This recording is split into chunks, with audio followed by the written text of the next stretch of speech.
เหนื่อยกายต้องอดทนเหนื่อยกับคนต้องทำใจเหนื่อยกับงานต้องสู้ไหว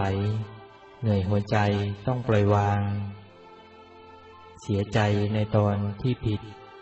คิดได้ในตอนที่มันสายคิดถึงในตอนที่เสียไปเสียดายในตอนที่จากลาเผลอโง่ในตอนที่โกรธขอโทษในตอนที่ช้ารู้ตัวในตอนหมดเวลาเห็นค่าในตอนที่จากไปทุกชีวิตถูกลิขิตด้วยโชคชะตาบางครั้ง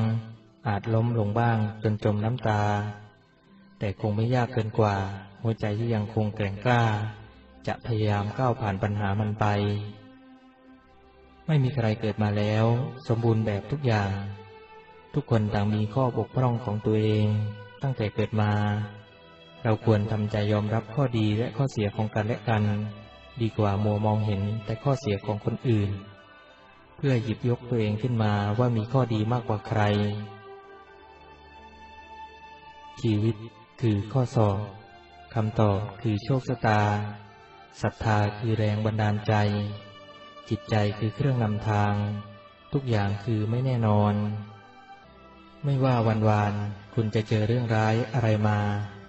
แต่ถ้าวันนี้คุณยังตื่นลืมตานั้นแปลว่าคุณมีโอกาสได้เริ่มต้นใหม่เรือที่ออกทะเลปฏิเสธคลื่นลมไม่ได้ฉันใดชีวิตของเราปฏิเสธอุปสรรคไม่ได้ฉันนั้น